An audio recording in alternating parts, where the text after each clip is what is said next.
Bismillahirrahmanirrahim. Assalamualaikum warahmatullahi wabarakatuh. Salam Om Swastiastu, Namo Buddhaya, salam kebajikan, salam sejahtera, dan salam sehat bagi kita semua. Yang terhormat para narasumber pada podcast Rumah Sakit Umum Pusat Dr. Wahidin Sudirosodo, ibu-ibu, bapak-bapak, para pemirsa di seluruh Indonesia yang saya banggakan.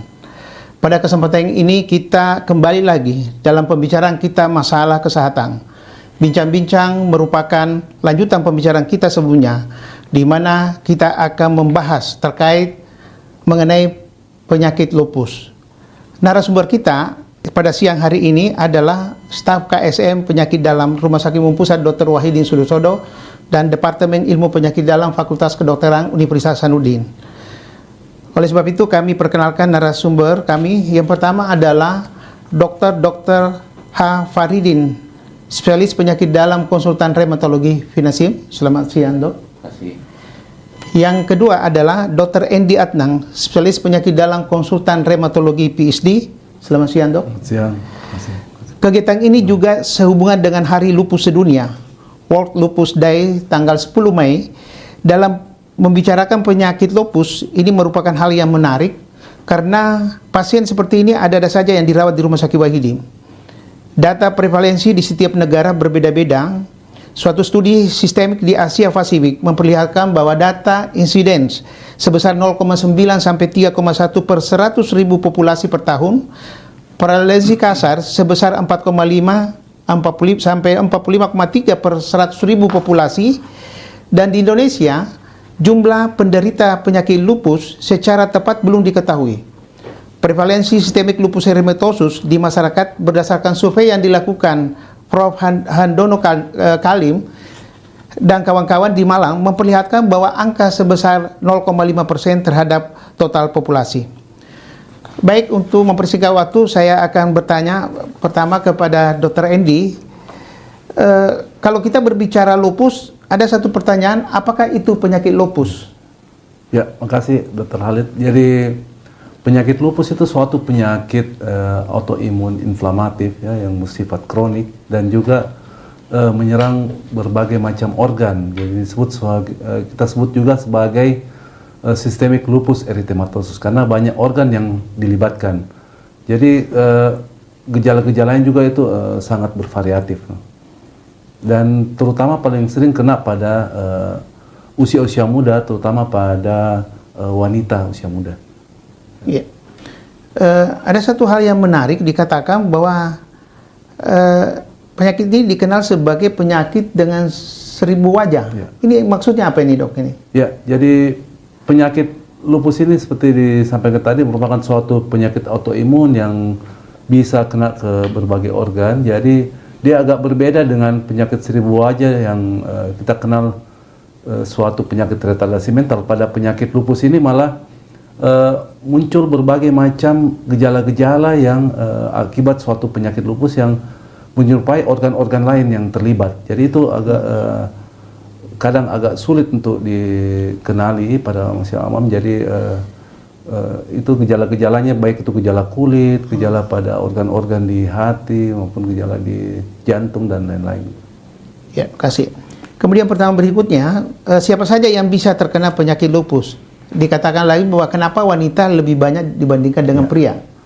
Jadi penyakit lupus ini bisa kena siapa saja, tapi memang rasionya perempuan jauh lebih banyak dibanding laki-laki karena dikatakan ada faktor hormonal dan juga faktor kromosom di sini sehingga disebut sebagai proses immunoenhancing. Jadi dia lebih sangat beresiko hampir 9 kali lipat, 5 sampai 9 kali lipat lebih beresiko dibanding laki-laki. Tapi untuk jenis kelamin baik laki-laki ataupun perempuan itu bisa terkena, tetapi terutama usia-usia reproduktif atau wanita usia muda itu yang kita sebut sebagai kewaspadaan untuk kejadian lupus ini. Ya. Kemudian faktor apa saja yang menyebabkan seseorang terkena lupus? Jadi untuk kejadian lupus ini melibatkan berbagai faktor, itu faktor dari genetik sendiri, maupun juga faktor hormonal, maupun juga faktor lingkungan. Jadi sampai saat ini penyebab pastinya belum diketahui apa penyebab pasti untuk kejadian lupus, tapi keterlibatan ketiga faktor ini, baik itu faktor genetik maupun hormonal, itu lebih rentan untuk kejadian penyakit lupus ini. Jadi baik itu faktor apabila ada terdapat faktor genetik maupun faktor hormonal, itu lebih mempermudah atau lebih rentan untuk terkena penyakit lupus ini. Ya, ya. Di masyarakat sering juga bertanya di mana sih dia berobat kalau ada kasus-kasus seperti begini, karena ini juga memang sangat penting untuk mereka. Ya.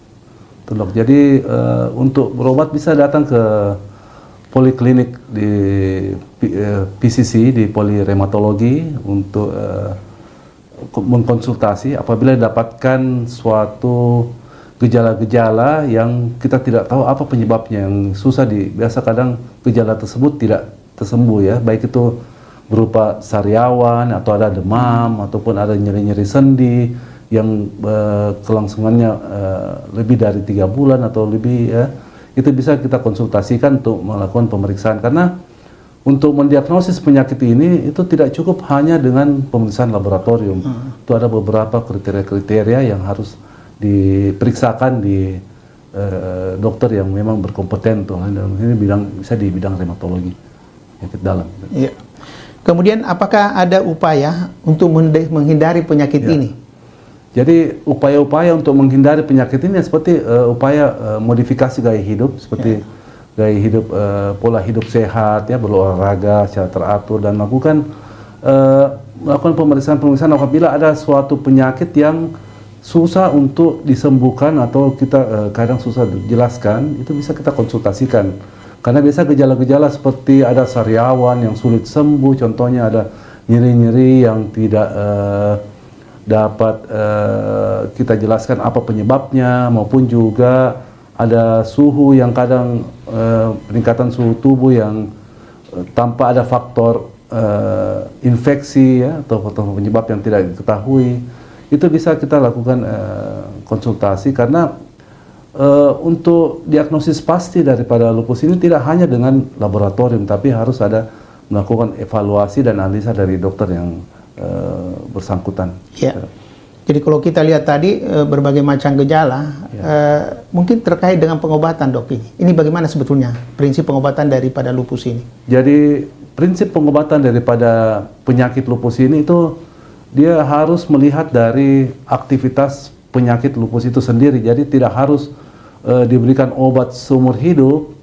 Tetap memang penyakit lupus ini agak sulit untuk disembuhkan, tetapi kita bisa kontrol aktivitas penyakitnya. Jadi yang pertama dulu harus kita melakukan diagnosis dari penyakit lupus ini melalui beberapa kriteria-kriteria dan juga gejala-gejala, terutama pada ada kita kenal sebagai kewaspadaan dari penyakit lupus, yaitu usia muda, masa-masa reproduktif ya, dengan ada gejala-gejala yang sulit untuk dijelaskan seperti yang sampaikan tadi, ada nyeri sendi, ada gejala rambut rontok umpamanya ya, ada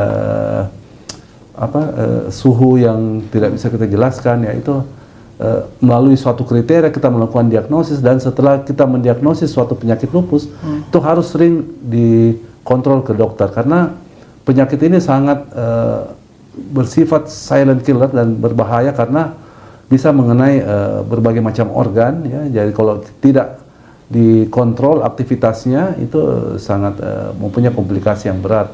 Dan juga apabila minum obat tanpa mengkonsultasi dengan dokter, itu obat-obat di lupus itu sangat bersifat imunosupresif, jadi mempunyai resiko bisa kejadian daripada infeksi, jadi harus tetap dikontrolkan.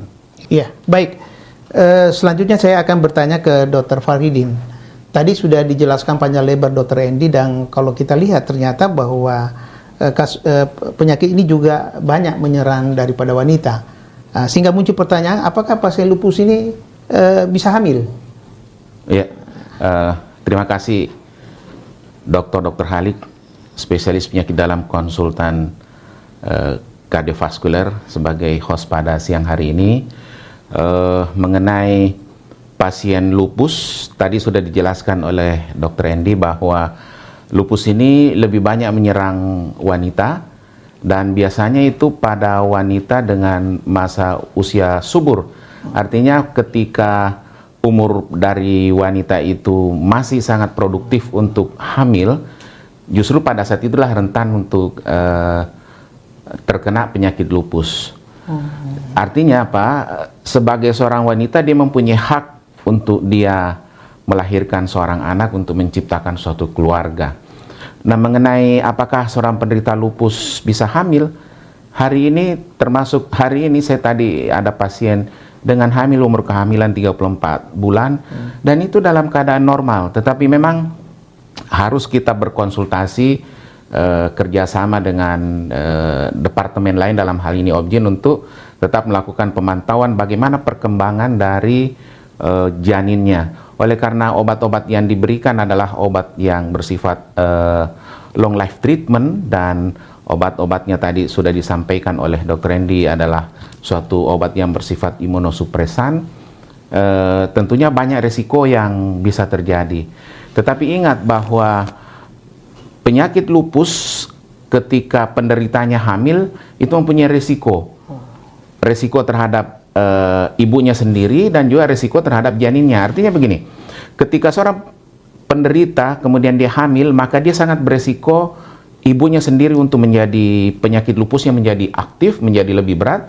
Di pihak lain juga bahwa anaknya yang dikandung itu sangat beresiko untuk terjadinya suatu kelainan jantung. Ada yang disebut dengan complete heart block. Barangkali Dr. Halik lebih tahu itu. Ya. Demikian, Dok. Iya. Kemudian kalau kita melihat tadi apa yang dikemukakan Dr. Andy juga dengan berbagai macam gejala, ini kira-kira edukasi apa yang bisa kita berikan kepada penderita lupus ini? Mengenai edukasi, memang kita harus melakukan pendekatan kepada penderitanya, oleh karena ada banyak hal yang harus diperhatikan yang merupakan suatu pencetus untuk terjadinya suatu lupus. Selain tadi disampaikan oleh Dr. Andy bahwa itu ada faktor genetik, faktor hormonal, dan sebagainya. Kita harus ingat juga ada yang dikenal dengan penyakit lupus yang diinduksi oleh obat. Jadi drug induced lupus. Jadi obat-obat yang dikonsumsi oleh seseorang kemudian menginduksi suatu lupus. Seperti misalnya obat-obat yang berkaitan dengan jiwa. Satu. Kemudian kita tahu juga bahwa faktor lingkungan salah satunya adalah paparan dari sinar matahari. Tentunya kalau seorang penderita lupus itu sangat kita anjurkan pasien untuk menghindari sinar matahari secara langsung. Misalnya kalau dia mau keluar rumah, dia pakai payung, atau misalnya dia pakai sunblock, atau di negara kita juga banyak yang terutama yang muslim itu sudah menggunakan jilbab, sehingga itu salah satu faktor yang bisa menghindari seorang pasien terhindar dari sinar matahari. Nah, sinar matahari apa? Sering juga menjadi pertanyaan. Itu adalah gelombang sinar ultraviolet. Jadi sinar ultraviolet itu kita tahu ada 3 jenis gelombangnya, gelombang A, B, dan C. Dan ternyata sinar ultraviolet yang gelombang C ini yang berbahaya. Kita tahu bahwa lapisan ozon kita itu sudah mulai menipis, mengakibatkan gelombang sinar ultraviolet gelombang C itu sudah menembus lapisan ozon bumi, dan itu akan langsung berinteraksi dengan kulit penderita lupus. Demikian. Ya. Ini di masyarakat, jadi di masyarakat ini dikatakan bahwa lupus ini bisa sembuh. Apa ini mitos atau fakta ini? Sebenarnya tidak juga kita bisa katakan bahwa dia sembuh, tapi tidak bisa juga kita katakan bahwa tidak bisa sembuh.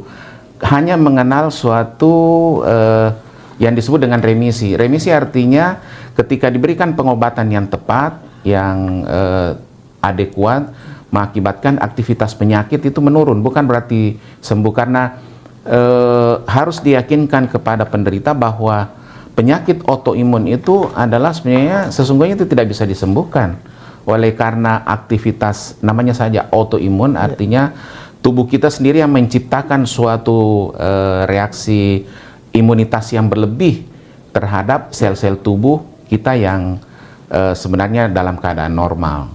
Sehingga bukan sembuh juga, bukan juga tidak sembuh, hanya disebut sebagai remisi atau flare kembali. Ya, kalau kita lihat perkembangan daripada lupus ini, apakah ada perkembangan pengobatan yang terbaru saat ini? Oh ya, dengan berkembangnya ilmu pengetahuan dan tentunya juga mencakup perkembangan obat-obatan, sudah cukup banyak kita temukan. Salah satunya adalah obat-obat yang disebut dengan biologic agent. Jadi obat-obat yang mekanisme kerjanya itu langsung berkaitan dengan penyebab secara biologik dari penyakit itu. Contoh misalnya kita tahu lupus itu ada keterlibatan dari sel B. Sel B, sehingga ada obat yang sudah diciptakan dan sudah digunakan itu sebagai anti sel B. Dalam hal ini nama obatnya barangkali tidak apa saya sebut di sini, tapi itu juga berupa nama generiknya itu rituximab. Sudah umumnya kita gunakan pada pasien-pasien yang sudah cukup berat dan biasanya juga yang sudah melibatkan ginjal, dalam hal ini lupus nefritis. Ya. Kalau kita lihat bahwa lupus ini berbagai organ bisa terlibat, kira-kira komplikasi apa yang bisa muncul? Mengenai komplikasi, dok, itu hampir semua organ yang terlibat itu bisa mengakibatkan kelainan, tetapi yang dianggap serius adalah yang mengancam nyawa. Misalnya keterlibatan kepada jantung mengakibatkan perikarditis, pada paru-paru mengakibatkan pleural effusion, pada otak mengakibatkan nefritis, lupus yang berkaitan dengan otak, kemudian ke ginjal, nefritis lupus dan sebagainya. Dan ini banyak kita temukan dan itu berkaitan juga dengan keterlambatan pasien atau kontak atau ketemu dengan dokternya yang berkompeten. Ya, jadi kalau kita lihat tadi ya, berbagai organ bisa terlibat. Kira-kira bagaimana tingkat harapan hidup pasien lupus ini ke depannya? Dengan semakin berkembangnya obat-obat yang ditemukan oleh para ahli, maka seorang penderita lupus tidak perlu lagi merasa berkecil hati oleh karena banyak obat-obat, dan juga itu bergantung atau berkaitan dengan keseriusan atau keaktifan penderita itu sendiri untuk melakukan kontrol. Dan rumah sakit kita di sini, Rumah Sakit Dr. Wahidin Sudirohusodo itu, khususnya di polirematologi itu sudah tersedia atau siap tenaga ahli kita yang siap melayani atau memberikan konsultasi kepada pasien-pasien lupus kita. Iya. Kasih banyak Dr. Faridin. Jadi ibu-ibu, bapak-bapak, para pemirsa di seluruh Indonesia, jadi kalau kita lihat bahwa lupus ini adalah salah satu penyakit autoimun yang sering menyerang wanita, bahkan di usia muda. Dan penyakit ini disebabkan oleh kelainan pada sistem imun yang justru menyerang sel-sel sehat di dalam tubuh kita. Dan meskipun lupus ini dikatakan bahwa penyakit yang tidak dapat disembuhkan, dokter biasanya akan melakukan perawatan untuk mengurangi resiko kambuhnya gejala lupus. Ini ada beberapa hal yang perlu kita pahami. Yang pertama adalah mengurangi resiko kerusakan organ dan masalah lain yang mungkin terjadi. Yang kedua adalah mengurangi resiko nyeri dan pembengkakan karena peradangan. Yang ketiga, menekan kerja sistem imun tubuh. Kemudian yang keempat, menghindari komplikasi yang bisa terjadi. Dan yang kelima adalah mengkonsumsi obat anti nyeri atau antiinflamasi sesuai dengan anjuran daripada dokter. Saya kira inilah hal-hal yang bisa kita dapat informasinya terkait penjelasan-penjelasan daripada narasumber kita. Saya akhiri, wabillahi taufiq wa hidayah. Wassalamualaikum warahmatullahi wabarakatuh.